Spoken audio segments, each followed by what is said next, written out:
Yes 10th class देखिए question number 6। Area of the shaded portion is, हमें shaded portion का area निकालना है। ओके बेटा, तो कैसे करेंगे देखिए, रिक्वायर्ड एरिया कैसे निकलेगा। देखो ये आपको बड़ा सेक्टर दिखाई दे रहा है, बड़े सेक्टर में से अगर हम छोटा सेक्टर घटा देते हैं then we are going to get the area of this shaded region. तो हमने लिख दिया है area of the sector of angle 30 degree with radius 7, ये बड़ा हो गया हमारा, right, minus area of the sector of angle 30 degree with radius 3.5, ये छोटा सेक्टर हो गया। तो देखिए एरिया ऑफ द सेक्टर कैसे निकालते हैं, ये फॉर्मूला आपको लर्न करना है। स्टार बना लीजिए, θ/360 इंटू पाई आर स्क्वायर। तो थीटा हुआ 30/360 इंटू पाई 22/7 इंटू 7 इंटू 7, बड़ा वाला रेडियस, फिर छोटा वाला रेडियस लगा दीजिए, फिर कट कर दीजिए। जब इसको कट करेंगे 12 पे कट जाएगा एंड देन 2 पे करेंगे तो 6 एंड 11, 7 से 7 cut and we are getting 77/6। और इसको भी इसी तरीके से कट करेंगे तो ये 6 पे चला जाएगा एंड देन हम 2 पे कट कर रहे हैं। यस, ये 3 पे 12 गया एंड देन 2 पे 6 एंड 11, 7, 5 ज़ा 35, 5 2 ज़ा 10 एंड देन फिर देखिए 5 पे जा रहा है 7/2। Okay, so we are getting 77/24। 77 common लेंगे, यहाँ पे एलसीएम लेने के बाद में 4 - 1/24, so we are getting 77/24 into 3 and answer is 9.625 centimetre square. Okay बेटा, यस 10th क्लास देखिए very interesting question it is. Question number 8, Ravi asked Suresh about his age. Ravi ने पूछा सुरेश भाई तुम्हारी उम्र क्या है। Suresh replied to him the value of the following expression to my age. Then Suresh age is, Suresh ने कहा भाई इस एक्सप्रेशन में छुपी है मेरी एज, जाओ ढूंढ लो। देखो सुरेश कितना मैथमेटिशियन है, अपनी एज बता रहा है टिग्नोमेट्रिक टर्म्स में। अब रवि को टिग्नोमेट्री आती होगी तो वो ढूंढ लेगा ना एज। तो देखिए हम देखते हैं कि सुरेश की एज क्या है। तो देखो बेटा यहाँ पे लग रहा है आपका कॉम्प्लीमेंट्री एंगल, जो मैंने आपको सिखाया था sin 90 - थीटा हो तो कोस थीटा हो जाता है, अगर कोट हो तो टेंजेंट हो जाता है, राइट बेटा, सिखाया था ना, वही कन्वर्जन लगेगा। अब देखिए साइन स्क्वायर 22, यहाँ पे हम 68 को 90 - 22 लिख सकते हैं।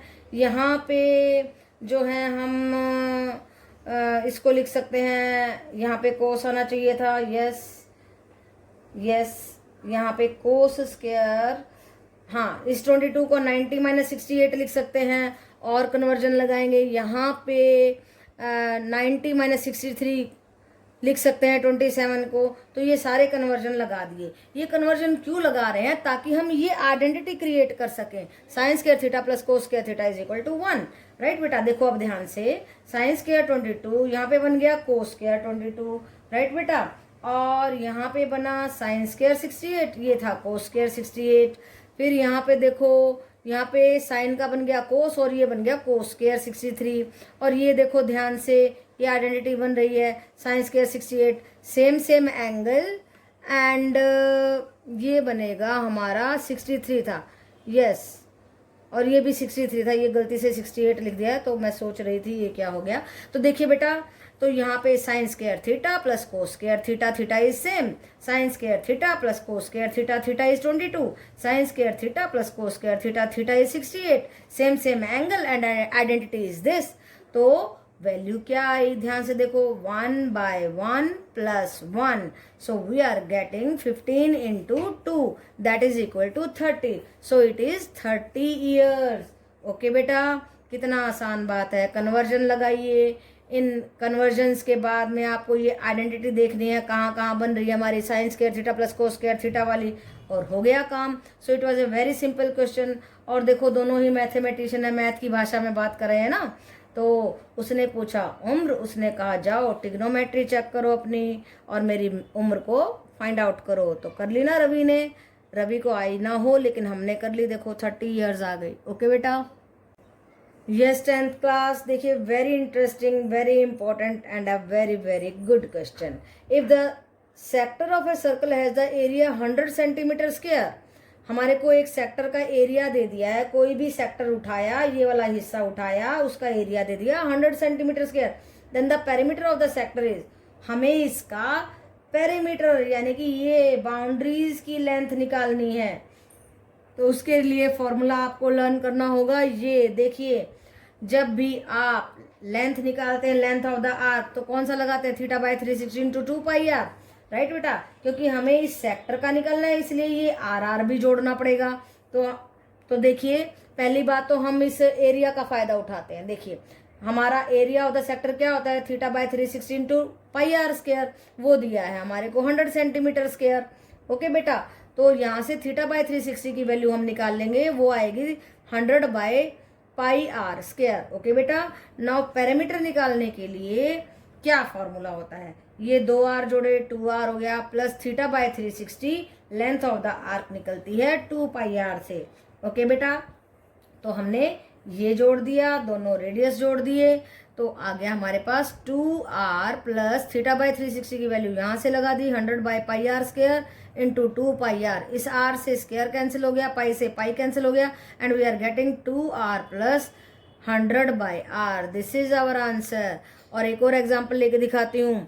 अगर होता 90 डिग्री, तो 90 डिग्री क्या होता है, 1/4 ऑफ द सर्कल होता है। ओके बेटा, तो ये 1/4 ऑफ द सर्कल करके हम इसकी ये निकाल लेते आर्क, फिर इसको और इसको जोड़ के फिर उसका पेरीमीटर निकाल देते। ओके बेटा, तो मान लो इसको भी आर कर दिया, इसको भी आर कर दिया, तो प्लस 2r रहता और ये बन जाता 1/4 of 2 pi are plus 2r। और आपको इस तरीके से r भी दिया जा सकता है, ये अलग एग्जाम्पल है। आपको कोई भी r भी दे सकते थे, वो आप मान लो 8 दे दिया r आपको, तो इस r की जगह पे आप 8 लगा करके आप उसका पेरीमीटर निकाल सकते हैं। तो बेटा आपको दो फॉर्मूले यहाँ पे इंपॉर्टेंट हैं। पहली बात एरिया ऑफ द सेक्टर क्या होता है ये याद करना है, दूसरी बात perimeter of the sector 2r plus theta by 360 into 2 pi r. Okay बेटा, ये लर्न करने हैं और इनको अप्लाई करना है। जितने फॉर्मूले आप याद रखोगे उतना ही अच्छा रहेगा। जितने फॉर्मूले बीच में आते जाएं, जितने मैं स्टार बनाती हूँ, उनको रजिस्टर के पीछे लिखते जाइए और काम करते जाइए। ओके बेटा, यस 10th क्लास, देखिए question number 11 objective type questions कर रहे हैं हम। The ratio in which the line segment joining the points, ये 2 पॉइंट हमें दिए हैं और ये दोनों पॉइंट्स को ज्वाइन करते हुए ये लाइन सेगमेंट है ए बी। कहता है when it is divided by x axis, x axis से डिवाइड हो रही है तो क्या होगा, x axis divided by the x axis is, तो उसकी रेशियो निकालनी है हमारे को। तो वहां पे हमारा y जो है 0 हो जाएगा, एक्स एक्सिस पे डिवाइड हो रही है ना। सो देखो बेटा कैसे करेंगे हम, k:1 हम क्या ले लेते हैं, रेशियो, एंड देन रेशियो का फॉर्मूला लगा रहे हैं k:1 एक्स एक्सिस के लिए, एक्स पॉइंट के लिए, ये मान लो एक्स और ये वाई पॉइंट है हमारे, वाई 0 हो गया। सो k:1 प्लस 1 इंटू 6, ये एक्स के लिए ले रहे हैं k प्लस 1, वाई के लिए क्या होगा 1 into 4, 1 into 4 k into -7 by k plus 1, because y is 0, therefore this will be equal to 0. So -7k plus 4 is equal to 0, -7k will be equal to -4 and k will be 4/7 and ratio will be 4:7. Okay बेटा, सो हमें ratio निकालनी थी जहाँ पर x axis से ये divide हो रहा है। सो अब देखिए जहाँ पर एक्स एक्सिस से डिवाइड हो रहा है वहाँ पे हमारा y 0 हो जाएगा। सो हमने ऑर्डिनेट को 0 करके हमने उसकी मदद से रेशियो को निकाल दिया। ओके बेटा, यस बेटा 10th क्लास क्वेश्चन नंबर 11 का ही एक और पार्ट ले रहे हूँ। If 3 points x1 y1 x2 y2 and x3 y3 are in the form x1 into y2 minus y3 plus x2 y3 minus y1 plus x3 y1 minus y2 is equal to 0। देखो ये क्या है, this is the area, formula of the area when the points are given to you. अब 3 points हमें given है, इनका area निकालने के लिए ये फॉर्मूला होता है। ये इस बार के सिलेबस में नहीं है, लेकिन आप सुन लीजिए, कॉमन सेंस का है और वैसे भी पूछा जा सकता है। तो देखो ये एरिया दिया हुआ है और ये एरिया 0 है। जब ये एरिया मान लो 3 पॉइंट है, 3 पॉइंट क्या बनाते हैं, ट्राइंगल बनाते हैं, और ये एरिया 0 हो जाएगा तो ये पॉइंट आ जाएंगे एक सिंगल लाइन पे। 1 point, second point and 3 point. जब ये एरिया 0 हो जाएगा तो पॉइंट आ जाएंगे सिंगल लाइन पे, तो ये क्या हो जाएंगे point collinear. When the area of the 3 points is 0 square units then the vertices will be collinear. तो हमेशा याद रखो, पहली बात तो ये हमारे एरिया का फॉर्मूला है, इस बात को अंडरस्टैंड करने की जरूरत है। ये आपके सिलेबस में इस बार नहीं है, लेकिन हो सकता है आ भी जाए, तो आप इसको पढ़ लीजिए। तो ये जो है 0 के बराबर है, और आपको ये ध्यान रखना है कि 3 पॉइंट से ट्राइंगल बनती है। जब ट्राइंगल का एरिया 0 होगा तो ये फ्लैट हो जाएंगे, क्योंकि यहाँ पे तो कुछ है ही नहीं ना।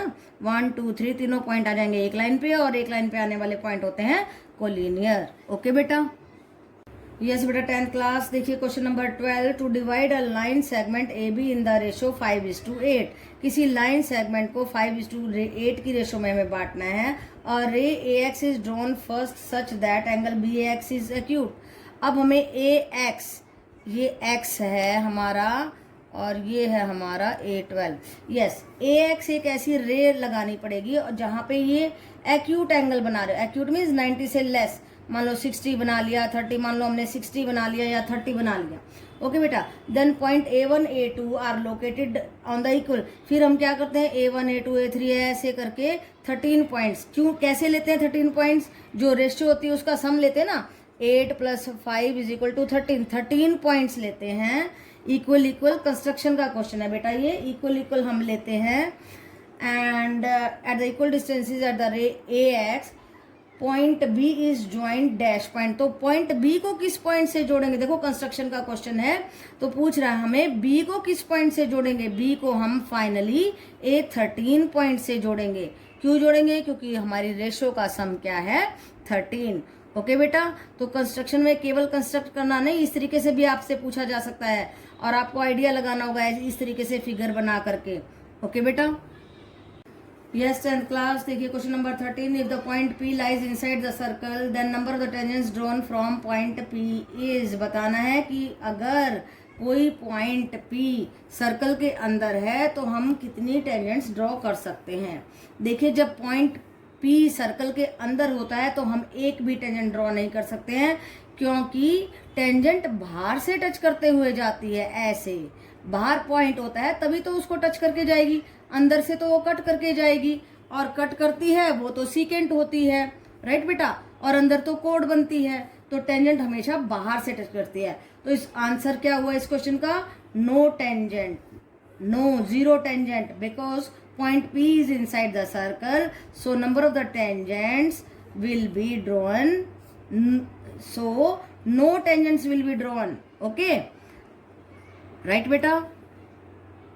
Yes beta 10th class देखिए question number 14। the CF of the circle is equal to the sum of the CFs of the two circles having diameters 34 centimeter and 28 centimeter. the radius of the new circle is। हमें नए circle का radius निकालना है। वो circle उस circle का radius निकालना है जिसकी सरकमफ्रेंस दो सर्कल के सरकमफ्रेंस को मिलके बनी है। कौन से दो सर्कल? देखो दो सर्कल हैं जिसका एक का डायमीटर 1 है हमारा 34 सेंटीमीटर, तो रेडियस 1 हो गया 34/2 = 17 सेंटीमीटर, और डायमीटर 2 दिया है 28 सेंटीमीटर, और रेडियस 2 हो गया 28/2 = 14 सेंटीमीटर। तो पहला सर्कल था ये 2π 17 वाला, दूसरा सर्कल था 2π 14 वाला। तो उन दोनों के सरकमफ्रेंसेस को हमने जोड़ा तो हमारा आया न्यू सर्कल, और उसका सरकमफ्रेंस हुआ 2πr = 2π 17 + 14 2π 31। 2π से 2π कट, r आया हमारा 31 सेंटीमीटर। तो जब भी इस तरीके का क्वेश्चन आता है कि आपको दो सरकमफ्रेंसेस दिए हैं तो आप दोनों सरकमफ्रेंसेस को जोड़ दीजिए, नया सरकमफ्रेंस रखिए। यहाँ पे ध्यान रखिए कि ये डायमीटर है या रेडियस है। अगर डायमीटर है तो 2 से डिवाइड करेंगे, 2 से डिवाइड करके रेडियस निकालेंगे, फिर आप उसको सॉल्व कर सकते हैं। तो हमारे नए सर्कल का जो है रेडियस आ जाएगा। ओके बेटा, so it was a important question, simple question, और 1 मार्क्स के लिए बहुत बढ़िया क्वेश्चन है। ओके बेटा, यस बेटा 10th क्लास देखिए question number 15। The probability of getting a face card from a pack of card is. हमें प्रोबेबिलिटी निकालनी है किसकी? फेस कार्ड की। तो आपको नॉलेज होनी चाहिए, फेस कार्ड होते हैं 12। ओके बेटा, फेस कार्ड होते हैं 12 और टोटल कार्ड्स होते हैं 52। तो हमारी फेवरेबल इवेंट हुई 12 और टोटल इवेंट हुई 52। प्रोबेबिलिटी निकाल दीजिए, बहुत आसान बात है। तो फेस कार्ड की, यहाँ पे फेस कार्ड भी लिख सकते हैं, फेस कार्ड की प्रोबेबिलिटी आएगी 12/52 और कट कर देंगे 3/13। ओके बेटा, so it was a very simple question. आपको फेवरेबल इवेंट का मालूम हो, टोटल इवेंट का मालूम हो तो बड़े आराम से कर सकते हैं। Favourable event by total event and you are going to get the probability. Question number 16 देखिए, ये भी बहुत इंपॉर्टेंट क्वेश्चन है, आसान क्वेश्चन है और आपको आ भी जाएगा बिल्कुल आराम से। Find the number of the zeros lying between -2 to 2 of the polynomial f of x whose graph is given in the figure. देखिए ये ग्राफ हमें गिवन है, इस तरीके से बनाया हुआ है, x x dash y y dash, और ये कर्व जो है x एक्सिस को -2 और 2 के बीच में दो हिस्सों पे कट कर रहा है x एक्सिस को। ठीक है, तो हमें नंबर ऑफ द जीरोज निकालने हैं। -2 और 2 के बीच में नंबर ऑफ द जीरोज निकालने, ये -2 है, ये 2 है, तो ये कर्व यहाँ पे कट कर रहा है, एक यहाँ पे कट कर रहा है, तो 2 पॉइंट पे कट कर रहा है। तो -2 और 2 के बीच में नंबर ऑफ द जीरोज कितने आए, 1 and 2 आए नंबर ऑफ द जीरोज। तो आसान बात थी, ज़्यादा मुश्किल बात नहीं थी और आप इसे आराम से कर सकते हैं। ओके बेटा।